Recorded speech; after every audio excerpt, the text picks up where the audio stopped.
முட்டம் வர்கீஸ் அவர்கள் இன்றைக்கும் ஜீவனோடு இருக்கிறார். அவருக்கு 97 வயது. நல்ல தேவ மனிதர். நிறைய பாடல்களை எல்லாம் எழுதியிருக்கிறார். 140 பாடலுக்கு மேலே எழுதியிருக்கிறார். அவர் மதுரைக்கு அந்த பக்கத்தில் ஒரு முறை ஒரு கிராமத்தில் போய் சுவிசேஷம் அறிவித்து கொண்டிருந்தாராம். இயேசுவை பற்றி பேசி கொண்டிருந்தாராம். ஸ்தோத்திரம். அப்பொழுது அந்த ஊரில் உள்ள மக்கள் எல்லாம் வந்து, ஸ்தோத்திரம், ஊர் தலைவன் வந்து, நீங்கள் என்ன பண்ணுறீங்க அப்படின்னு கேட்டாங்களாம். அப்போ அவர் சொன்னாராம், நான் இயேசுவை பற்றி அறிவித்து கொண்டிருக்கிறேன், நான் இயேசுவை பற்றி சொல்லி கொண்டிருக்கிறேன் அப்படின்னு சொன்னாராம். அப்பொழுது அங்கே இருந்த மக்கள் இவர் இயேசுவை பற்றி அறிவித்தபடினால் அவரை பிடித்து அடித்தார்களாம். அவருடைய தாடியெல்லாம் பிடித்து அடித்து அவரை சித்திரவதைப்படுத்தினாங்களாம். சித்திரவதைப்படுத்தி விட்டு மனிதனுடைய வேஸ்ட்டை எடுத்து அவருடைய வாயை பிளந்து அவருடைய கையை உள்ள விட்டு அந்த மனித வேஸ்ட்டை வயிற்றுக்குள்ள தள்ளினாங்களாம். ஆமேன், ஸ்தோத்திரம். இந்த தேவ மனித அடிப்பட்டு மனித வேஸ்ட் உள்ள போயிட்டு அவருடைய காரெல்லாம் அடித்து நொறுக்கிட்டாங்களாம். காரையெல்லாம் அடித்து நொறுக்கி ரொம்ப சித்திரவதைப்படுத்திட்டாங்களாம்.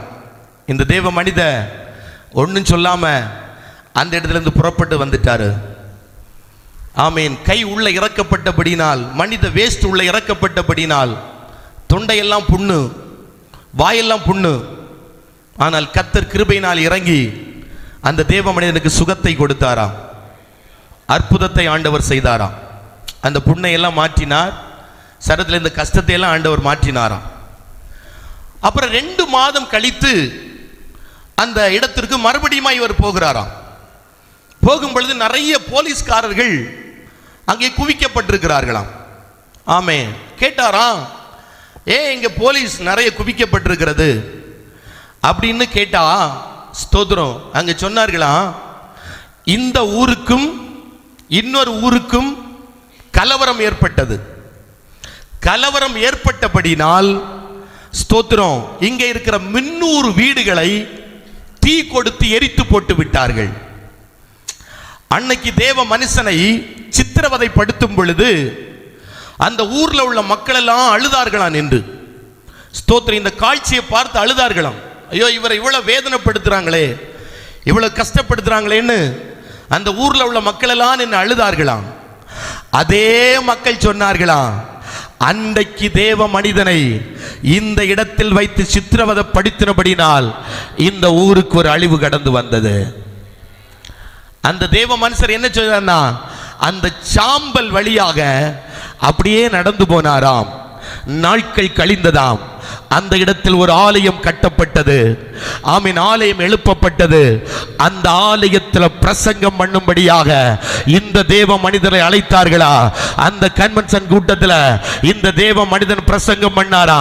தேவ பிள்ளை கவனிங்க. எந்த இடத்துல சித்திரவதைப்படுத்தப்பட்டாரோ, எந்த இடத்துல அடிக்கப்பட்டாரோ, எந்த இடத்துல மனித வேஸ்ட் அவருக்கு கொடுக்கப்பட்டதோ, அதே இடத்துல கர்த்தர் அவரை மேன்மைப்படுத்தி, அதே இடத்துல கர்த்தர் அவரை உயர்த்தி, அதே இடத்தில் அவருடைய தலையை கர்த்தர் நிமிர பண்ணினாரா? அப்படியானால் இன்றைக்கு இந்த இடத்தில் இந்த சத்தத்தை கேட்கிற தேவ பிள்ளையே, ஜெபிக்கிற தேவ பிள்ளையே, பாடுபடுகிற தேவ பிள்ளையே, கஷ்டப்படுகிற தேவ பிள்ளையே, சில காரியத்தை கர்த்தர் மாறுதலாய் நமக்காக முடிய பண்ண போகிறார். ஜெபிக்கிற பிள்ளைகளுடைய சில விஷயத்தின் மேல கர்த்தர் சில நன்மையை கர்த்தர் உண்டு பண்ண போகிறார். சில நன்மைகள் கடந்து வர போகிறது. சில ஆசீர்வாதங்கள் கடந்து வர போகிறது. சில காரியத்தை கர்த்தர் நமக்காக கர்த்தர் கை கூடி வர பண்ண போகிறாரு. இதை விசுவாசிக்கிற பிள்ளைகள் அத்தனை பேரும் கைகளை தட்டி நல்ல தேவ சமூகத்தில் மகிமைப்படுத்துங்க பார்க்கலாம். ஓ, கர்த்தருடைய மகிமை இந்த இடத்தை நிரப்புகிறது. வேதனையோடு அங்கலாய்ப்போடு இருந்து கொண்டிருக்கிற அருமையான தேவ பிள்ளையே, உன் விஷயத்தின் மேல கர்த்தர் ஜெயத்தை தருகிறார். உன் விஷயத்தின் மேல கர்த்தர் சில நன்மையை கர்த்தர் உண்டு பண்ணுகிறார். நீ முடியாது, நீ நடக்காது, நீ சம்பவிக்காது, நீ வராது என்று நினைக்கிற சில காரியத்தின் மேல கர்த்தர் சிலரை கை கூடி கர்த்தர் வர பண்ண போகிறாரு. உடாபாலா ஷீகாராபாதாலா ரிபாதாலா சந்தராகாதாலா ராதாலா. 2 நிமிடம் கர்த்தரை மகிமைப்படுத்துங்க பார்க்கலாம். கர்த்தருடைய ஆவியானவர் யாரோடு பேசுகிறத திட்டமாய் உணர முடிகிறது. நீங்க முடிந்து போயிட்டு முற்றுப்புள்ளி வைத்த காரியத்தின் மேல கர்த்தர் ஜெயத்தை உண்டு பண்ண போகிறார். கர்த்தர் நன்மையை உண்டு பண்ண போகிறார். இனி நடக்காது, இனி அவ்வளவுதான், இனி வராது, இனி சம்பவிக்காது, இனி நன்மை உண்டாகாது, அவ்வளவுதான், எல்லாம் முடிந்து போயிட்டு அப்படி நினைக்கிற காரியத்தின் மேல் கர்த்தர் ஒரு காரியத்தை இப்பொழுது ஆண்டவர் கட்டளையிடுகிறார்.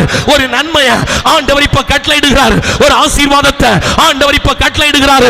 ஜெபிக்கிற நெகேமியாக்களின் நிமித்தமாய் காரியங்கள் கைகூடி வரப்போகிறது. இங்க ஜெபிக்கிற பிள்ளைகள் நிமித்தமாய் சில காரியத்தை கர்த்தர் கைகூடி வர பண்ண போகிறார். சில வீட்டுக்குள்ள சில காரியங்கள் கைகூடி வர பண்ணப்பட போகுது. ஓ, சில பிள்ளைகளுக்குள்ள சில காரியங்கள் கைகூடி வருகிறது. கர்த்தர் நன்மையானது கர்த்தர் பரத்தில் இருந்து இப்பொழுது கட்டளையிடுகிறார். நல்ல கையை தட்டி விசுவாசிக்கிற பிள்ளைகள் அத்தனை பேரும் அதை பெற்றுக்கொள்ளுங்க பார்க்கலாம். ராகாதாரா சாந்தரா திரமல திரமன உடமன திரமல சாந்தல பௌதல உடமன கடகதுரதல சாந்தல உடமன கடகதுரியா உடமன சாந்தல திரமன கடகதுரியா உடமன சாந்தல உடமன திரமன கடகதுரியா சன்பொல்லாத்தையும் தொபியாவையும் அழித்துக் கொண்டு சன்பொல்லாத்தையும் தொபியாவையும் அழித்துக் கொண்டு கர்த்தர் சில ஜெயத்தை ஆண்டவர் கட்டளையிடுகிறார். உங்களுக்கு விரோதமாய் சன்பொல்லாத்துகள் எழும்பி நிற்கிறது, தொபியாக்கள் எழும்பி நிற்கிறார்கள்.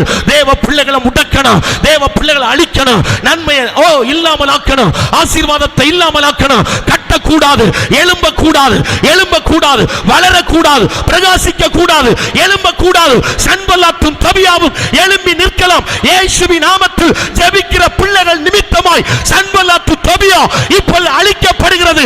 காரியத்தை கர்த்தர் கைகூடி வர பண்ணுகிறார்.